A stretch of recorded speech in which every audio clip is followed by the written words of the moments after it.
Greetings, everyone. Glenn Kellaway from the basement. Hope everyone is doing well.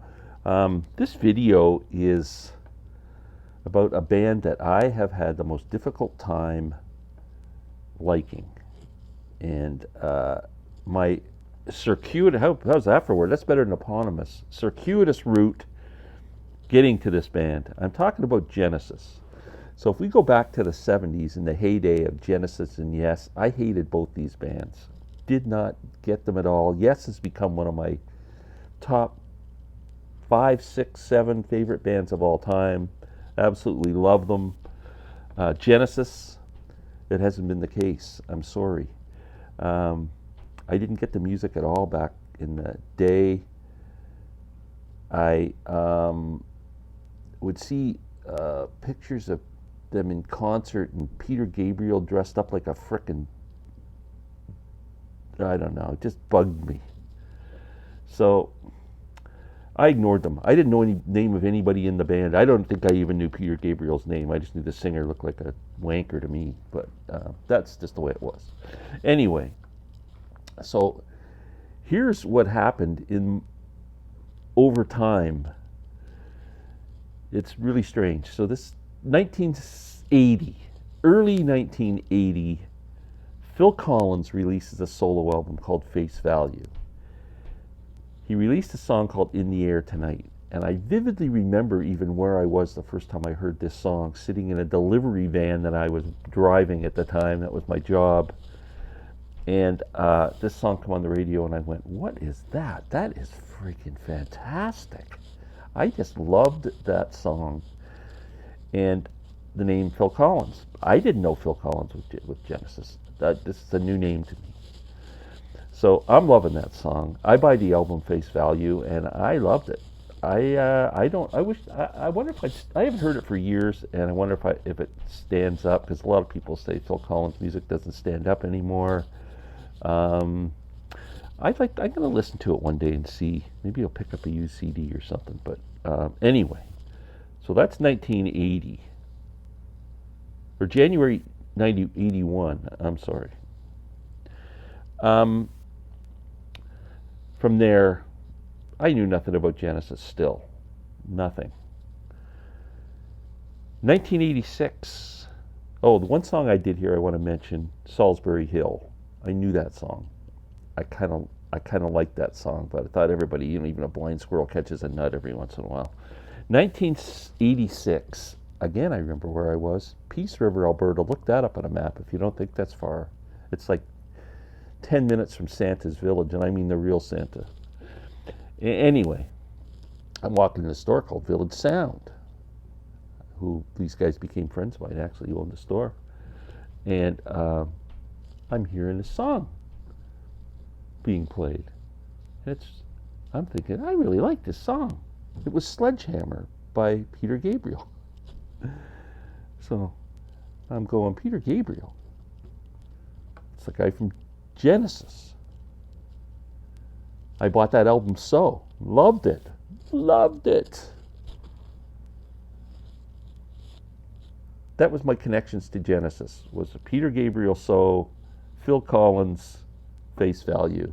I became a huge Phil Collins fan back then, like everybody did, but Seriously Folks was his second album with Studio and all those songs on it. I mean, he ruled the world in those days.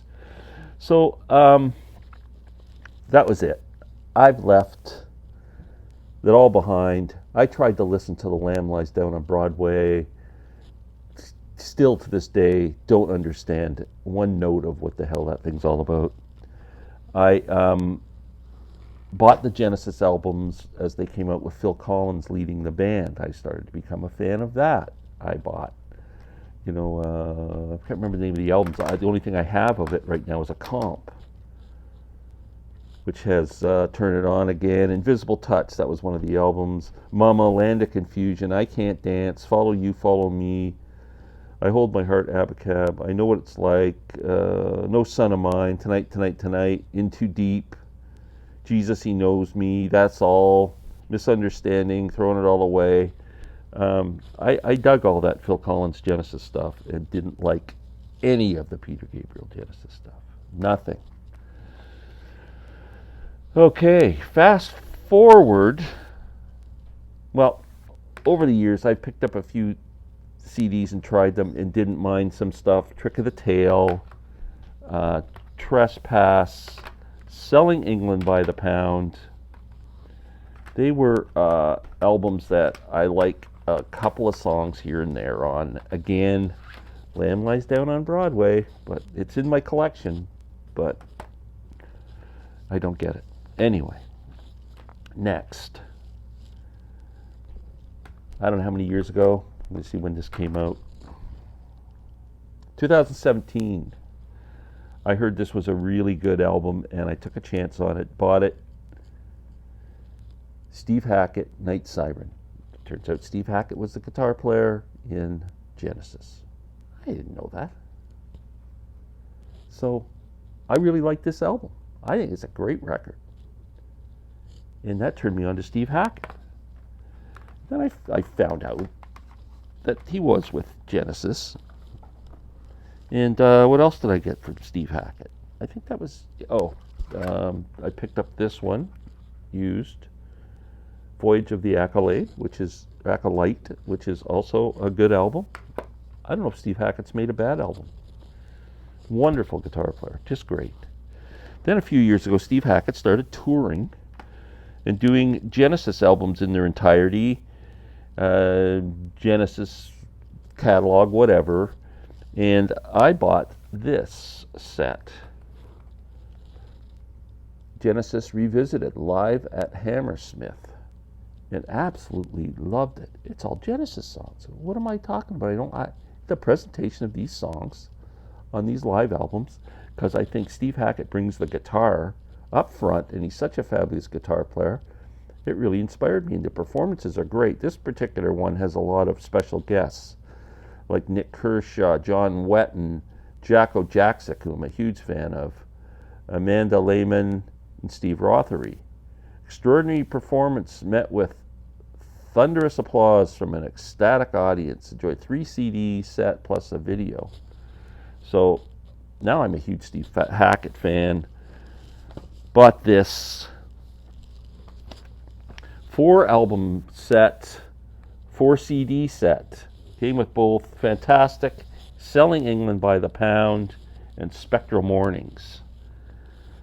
So this is another fabulous, fabulous album. If you haven't heard any of the Steve Hackett live stuff he's doing, check it out. Then something happened a week ago. Oh, I also found this. I got to show you this one. I found this in Walmart for like $5, like I don't know how many years ago. Says 2015. That's probably how long it was I bought it. Maybe 16, 17 or something like that. The Many Faces of Genesis. And this is a bunch of other people doing Steve Hackett's, or doing Genesis songs. Now, among them, people who were kind of like Anthony Phillips, I think might have been in Genesis for a while. The Flower Kings, a lot of cool people on this. Bill Bruford, Tony Levin, Steve Hackett. Who else is on this? Brand X, Flaming Youth, Phil Collins. Yeah, it's kind of a cool comp, but for $5, it wasn't bad hearing other people do those songs. So again, week ago, 2 weeks ago, my nephew bought myself and him tickets to go and see Steve Hackett this coming October at Massey Hall. So I went online to see what he's doing, because his live performance, he seems to be focusing on certain albums.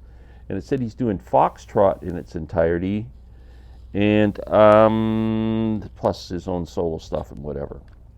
I'm thinking, I gotta delve into Foxtrot, because I'm gonna go to this show and not know what's going on. Everybody's gonna be cheering every frickin' note.